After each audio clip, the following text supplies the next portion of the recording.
Hi, I'm Christina, and this is New Ways Podcast.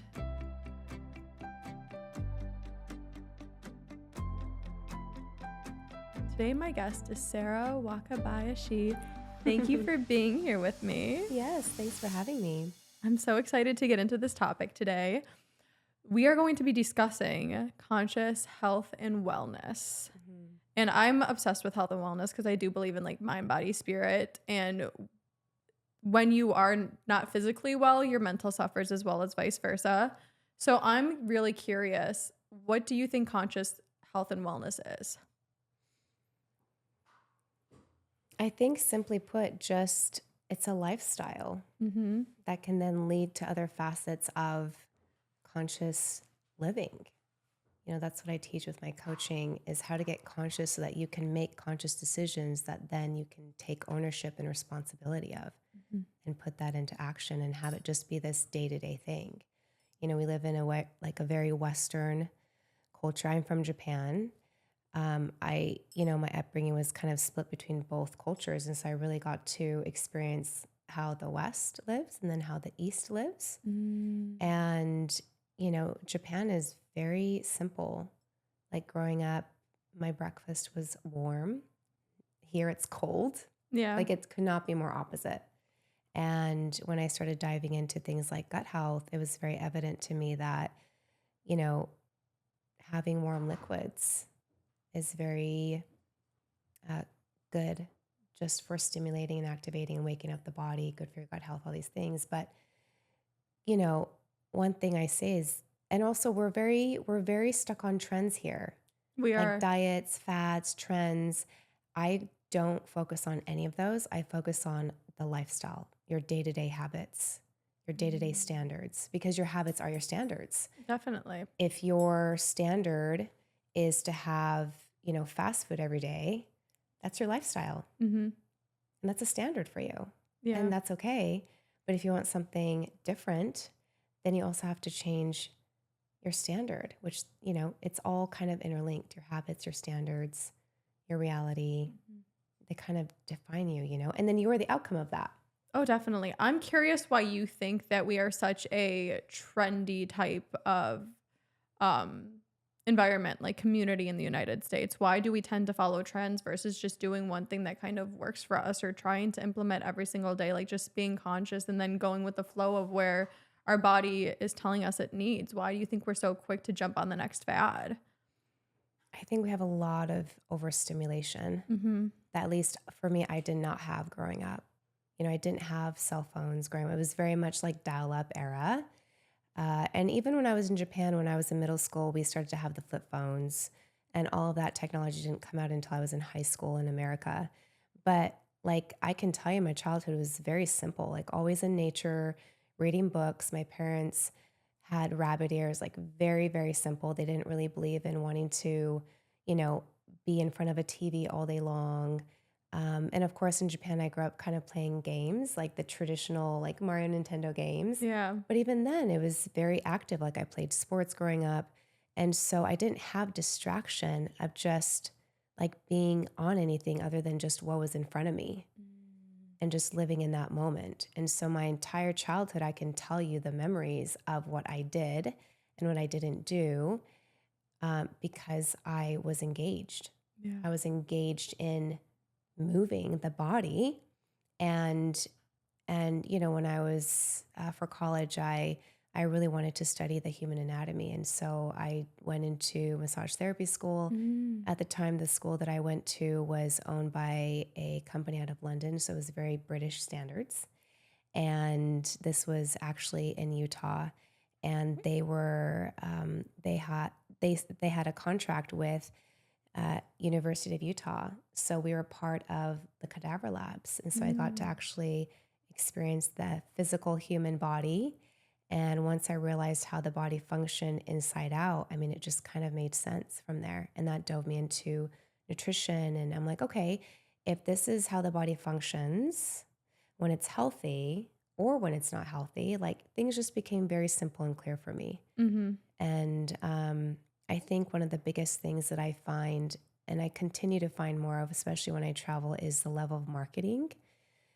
And I feel like the US is so high in the marketing game. Like I feel like America is very much the masters of marketing. For sure. I don't know how true this is, but I have heard like in Europe, certain commercials are banned that we have here. Just every every standard is a little bit different with every country. But like even in Japan, there's marketing, of course, ads and stuff, but not at the level Yeah. we have here. Well, I'm pretty sure that we love statistics.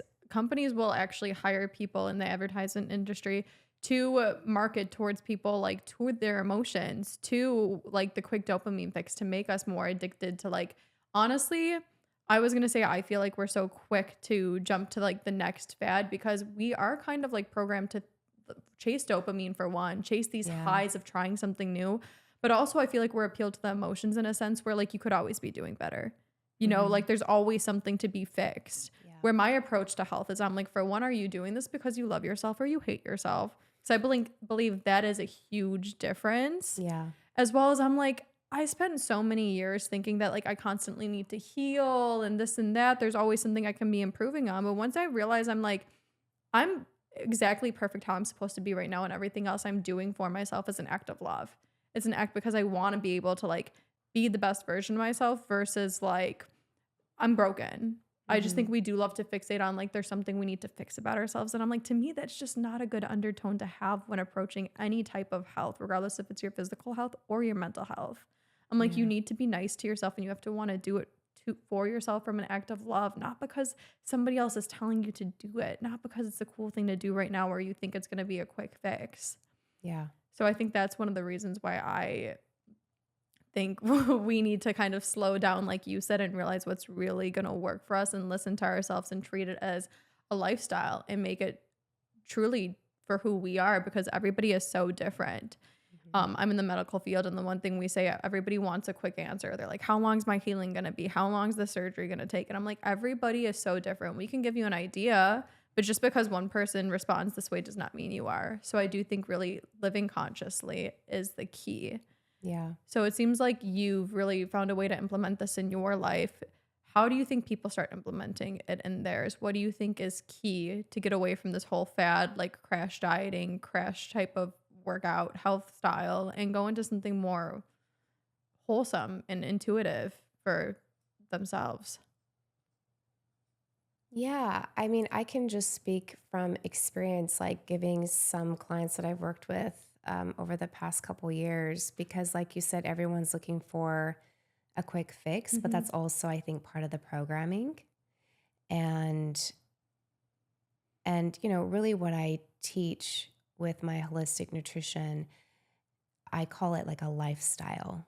It's a Mm-hmm. lifestyle, which also means like more mindset. I teach more of the mindset over. I mean, to me, the nutrition part is really easy. We have abundance of nutrition here, We do. as well as, other things that may be more poisonous for you. But we have to really start deprogramming what we've been programmed into, first of all. So Mm-hmm. it's accepting that. Because a lot of times I feel like, at least with the people that I attract, often it becomes this pattern of I've tried everything, nothing's worked. I've done all the testing, Yeah, all I've these heard things. that a I've been through lot. the runarounds. The doctors can't figure out what this is, which seems to be a very common pattern. And so I come in and I'm kind of doing the opposite. And what I do is, okay, let's get back to what your body is telling you. What is the information that your body is giving you? And I want you to start trusting you again. And you see this shift. Like it's very interesting to watch people, like with my clients, I do weekly check-ins, and there's also so much guilt when we don't get things right Mm-hmm. because people want regimens. People want like this strict thing. Some people are more relaxed and they're very open and they're like, okay, whatever you like give me, like I'll do it. But some people tend to be, like they need the certainty. And sometimes some of these weekly calls can be like, well, I know I wasn't supposed to do this, but I still had the cookie. And I was like, and there's a moment where sometimes I've gone like they're expecting me to get mad at them. I And could see that. yeah, and Probably because they're mad at themselves too, well, though. it's also conditioning because they've already Yeah. worked with so many people or they've been through the runaround where even in like the nutrition world, I still think that there's still like this deficiency mindset because everyone is so sick that, you know, or it's people that really don't believe that they can like properly heal, Mhm. you know, because again, that's still the mindset. That's all conditioning and it has nothing to do with the actuality of their body at all. Yeah. And, you know, and first of all, like I don't work with anyone that can't commit. I Because get that. even when you're committed, you're still gonna have those doubts, rightfully so. Mm-hmm. But you know, like if a client gets into this state of kind of guilt, and I'm like, well, how did that make you feel? Like, what did your body tell you? What was the information that your body gave you? Mm-hmm. And go off of that. Like, you don't need to tell me that you ate a cookie or that you didn't eat a cookie. Like, there's no guilt here. Like, you made a choice, you were right. Yeah. And it's so, in fact, it's actually okay that you had the cookie because this is an opportunity for you to rewire your patterns, rewire your choices. Mm-hmm. It's not going to happen overnight. So I expect you to do what you get to do if it's going to help you tap into your body. Mm-hmm. You know, and I think the biggest thing is once people feel the relief and they feel safe, that it's okay to make mistakes. It's okay to have that thing that's not part of the program. Yeah. And I don't even use the word, there's very specific words that I will not use. I don't use the word diet. I use the word lifestyle Okay. I love that. because it broadens the spectrum. Well, realistically, too, I feel like diets are known to be short term. I'm going on a diet to lose this amount of weight and it's Exactly. done, but I'm like, that's not sustainable. Right. It's not. That's why we have this yo yo effect. So many people initially might see results, but then to me, sustainability and like inclusiveness in everything is such a key because I'm like, you don't want to deprive yourself from the joys of life. Like having the cookie is not going to kill you. But if you upset yourself every single time you do, that's going to be detrimental to how you view yourself and the way that your confidence and able to do things and sustain this way of life. So I do think a lot of mental health goes into your physical health. Like if anything, I would argue it's even more important sometimes because when you do love yourself, you do make better choices just naturally. Yeah. I started eating more clean coming to LA because I genuinely felt like I was stepping more into who I was. And it wasn't even like stressful. It just happened naturally. Yeah. You know, or it's like, I do think that our human brain loves to play like tricks on us too. When the second you tell us we can't have something, automatically we want it, right? Exactly. Which is why I don't do it. If anything, I really do my best to support the person's nervous system to feel safe to let go. Because when you feel safe and you feel seen and you feel heard and you feel validated, you naturally do the right thing anyway. It's when you're stressed and you feel like you have to do things perfect or that there's no room to make mistakes, or to me, making mistakes, it's really just making choices. Then everything tenses up and then you do what you have always done, which is why you have the lifestyle that you do, right? It's like, it's still part of your old patterning or your current patterning. Because if you feel safe, like you're happier, Yeah. you're more vibrant, you naturally lean into doing the right thing, whatever that is for you. It's when you're stressed that you overeat or you undereat. Like for me, when I get stressed, I lose my appetite. For me, I think it's my body's way of trying to reset. Like animals will fast when they're sick. So it's very like natural, but you know, I think it's how we cope. So for me, when I do nutrition and coaching, it's really not about the nutrition. Of course it is. But again, nutrition is easy, especially in LA. Like when there's farmers markets almost every day, we have so many options. A lot of things I would say are probably like year round. And so, you know, checking ingredients, it's not that hard. What I focus on is the mindset, because you can have all the best tools in the world. It doesn't matter if you don't have the right mindset. I completely agree with that. That's why athletes have coaches Yeah. and mentors, like there's a reason for that. Like you could be the best player. It doesn't matter if you don't have the right mindset. And you've seen it. I've seen it many times where you have the top players, just one off day. What does that lead to? What did it cost for them to just have that one off day when they're the best of the best and they still have that one off day? So I really coach mindset, and I really do my best to create a space where clients feel seen and clients feel heard, but also having boundaries and standards, holding them accountable. And then I just see a softening. Once they soften, like they get better naturally. And they're doing it. Like I'm doing nothing. I'm just facilitating. Yeah. Like I do nothing because they're really doing it. So, and then, it becomes like, oh, I normally go for this, but today I went for that. And it's like, then we celebrate it. Yeah. Because they start within that safety, they start to feel conscious. To me, consciousness is part of also feeling safe. I think it's hard to try and make conscious decisions when you're so overwhelmed and you're stressed and you don't feel safe. Yeah. So it kind of goes in opposite direction. Yeah. And that's why I love like coaches and mentors and communities too, because a lot of times people have been in this war against themselves for so long that oftentimes they just need some external person or force to tell them, hey, it's okay. And that's when they soften. If they can't be their own support system, like you said, you're just a guide. A lot of times, like a lot of things in this world, I feel like are so simple. Our little monkey brains just love to like tell us otherwise. And when you've been doing it for so long and you're conditioned to like, depending on your household, be demonized for certain foods or certain ways of life, sometimes all you just need is that one person to say, hey, it's okay. That's why we spoke previously about community. And I love that aspect where I'm like all the answers, because to me, sometimes coaching is the most easiest thing in the world. Because things are simple. I think we do just need to slow down and really tune into ourselves and get back to the basics. But sometimes all you need is permission. All you need is a listening ear and somebody in your corner. Yeah. And on that note too, I kind of want to ask you then, what are some of the most frequent mental blocks you run into with clients when it comes to nutrition? That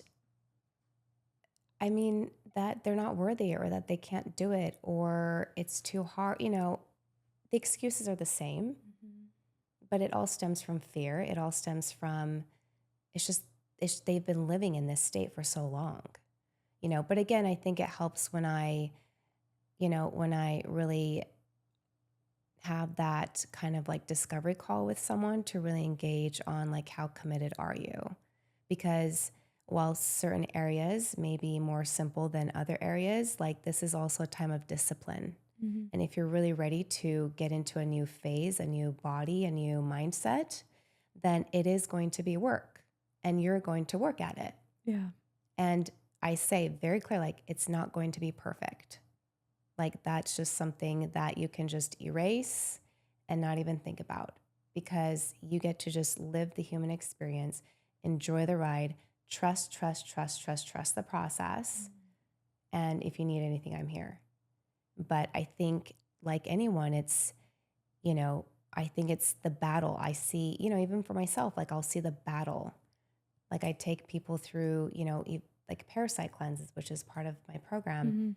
The Parasite portion is where you really get to have probably the most discipline that you've probably ever had. Because that's where you get to really, really, really get simple with your needs. Okay. Explain that to me then, because I'm actually curious. I've never done a Parasite cleanse. What do you mean you really get simple with your needs?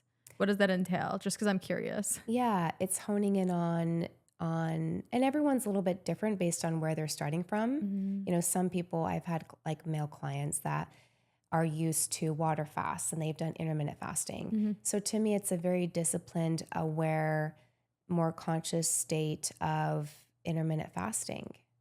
Okay. While still being open to listening to your body, especially for women. If you're going through cycles, then we may actually just delay when you start, the Parasite portion based on what your body's need is. But it's just, you have to break something in order to get into something new. You have to break the pattern. Yeah. You can't expect to evolve without doing actually something new and putting it into action. Mm-hmm. So we're really breaking things, you know, and putting things back into a beautiful way. And yeah, it's really beautiful to see people like blossom, or people just, you know, leave more courageously. Or I just love witnessing people when they're like, I feel confident today. And I feel, you know, like their mood changes, their attitude changes. They start to get more brighter. Like it's so beautiful, which is why I'm very like, take before and after photos. Take before and after photos. Yes. Your eyes will change, your skin will change.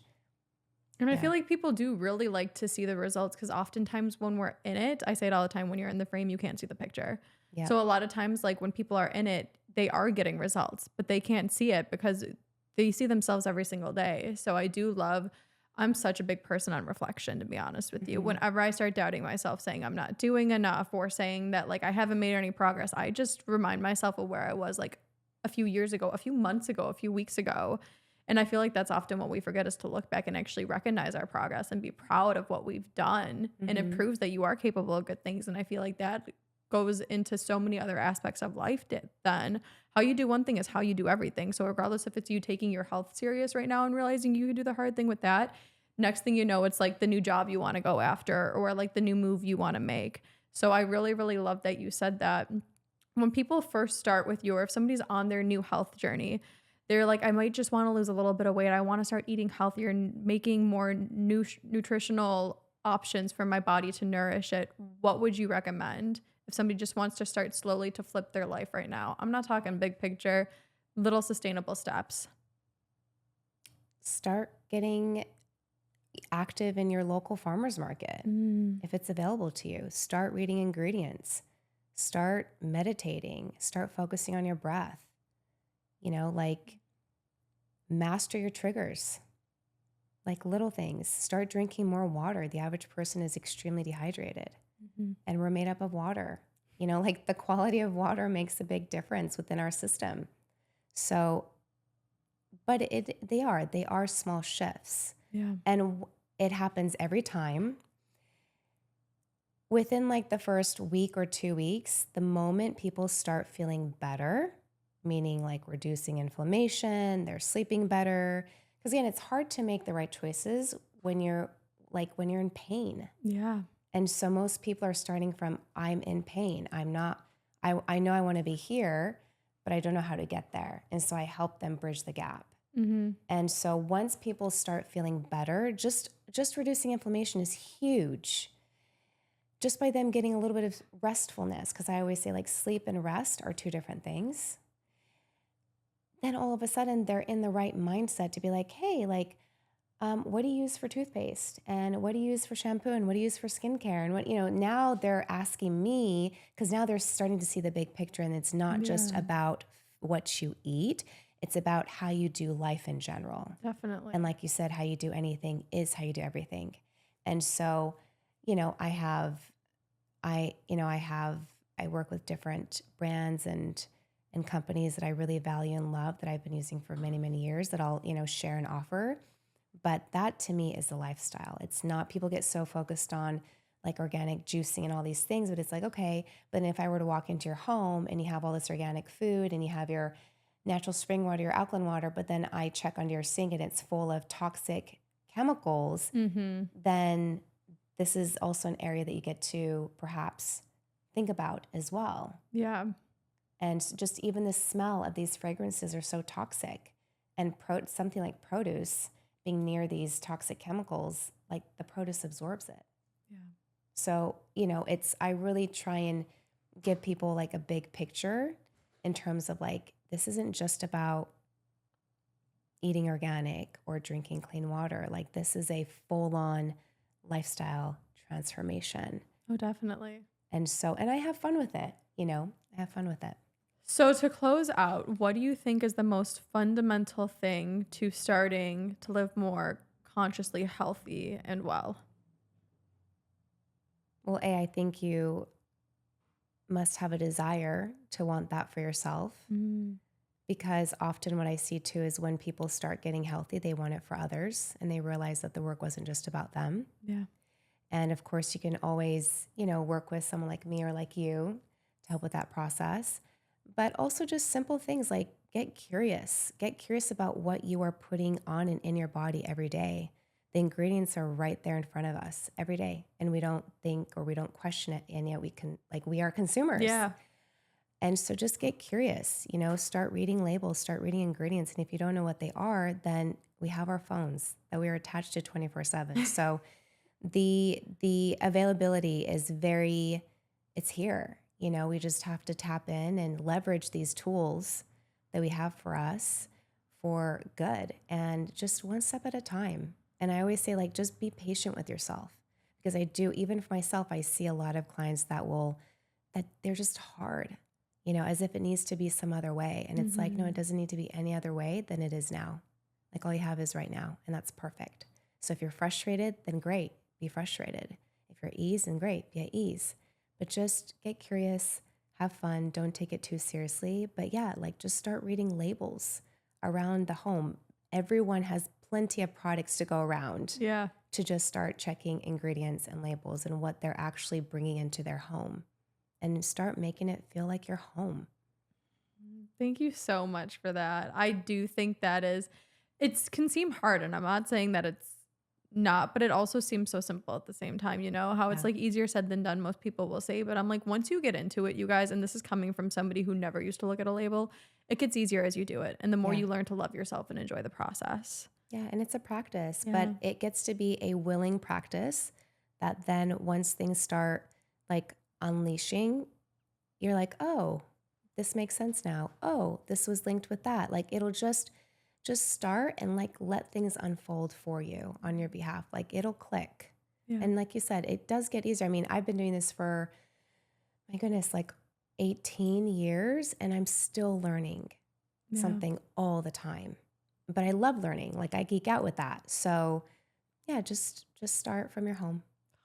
Thank you so much for being here with me, Sarah. It's always a pleasure. And thank you so much for your insight and wisdom. Thank you.